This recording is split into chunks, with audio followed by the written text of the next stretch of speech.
For value seekers in the points and miles game, Hyatt offers one of the strongest programs of any hotel chain. While hotel chains like Marriott and Hilton have a larger footprint, Hyatt packs its punch in a very, very different way. But when it comes to redeeming your hard-earned Chase and Bilt points, there are avenues that can earn you elevated value, sometimes even up to 10 cents per point, by transferring over your Chase and Bilt points to airline partners to book business class flights. Then why is it that I almost always use my Chase and Bilt points to transfer over to Hyatt? In today's video, we'll talk about the 3 reasons that answers that question. If you're new here, my name is Abhi. This is Credit Debit with Abhi. If you like content like this, hit the like and subscribe button. And like we do in all of our videos, without further ado, let's dive in. If you're new to the points and miles game, you should know that credit card companies like Chase and Bilt provide you with points that can be used in a variety of ways. This includes but isn't limited to cashback, redeeming some of these points to pay off your statement balance, but also using these points to transfer over to partners. And the way you make that happen is pretty easy. You need to create an account with Hyatt first in this case, and then use that account number and attach it to your Chase as well as Bilt profile.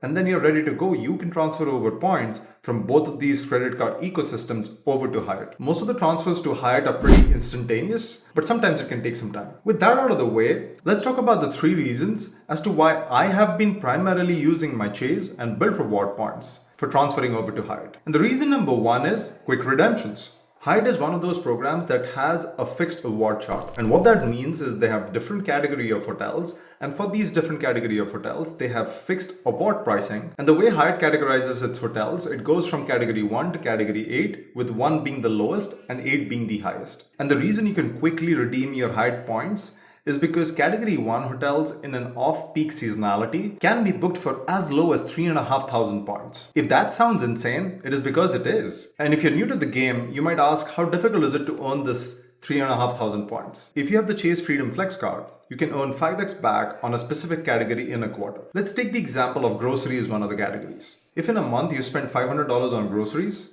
that's about $1,500 for the entire quarter. And with the Chase Freedom Flex, you can earn 5x back on that particular category, which means you've accumulated 7,500 points. And if you look at the 7,500 points, you can suddenly book 2 nights in a category 1 hotel during their off-peak seasonality award pricing. And so this quick redemption style is something I really like. I mentioned this in a couple of my previous videos that I'll link up there, but to me it's become important that I continue to use these points on a consistent basis. So a lower redemption rate allows me to earn these points quickly and then redeem them quickly. Most people accumulate a lot of points by applying for new credit cards and earning an intro offer. But if that's a game you don't want to play, this will be important for you. Which then brings us to the second point, which is the consistency in value. Like I mentioned in the previous point, Hyatt has a fixed award chart, which means that they can offer consistent value if you're looking to transfer over points from Chase and Bilt over to Hyatt. In most cases, you should be able to get 1.8 to 2 cents per point, but sometimes it can fall to 1.5, and in other cases, it can go all the way up to 2.5 or 3 cents per point. But the bigger point is that there's a very narrow spectrum, and you can consistently get value when you're operating in that segment. And is there a case to be made that I can actually extract more value? Sure,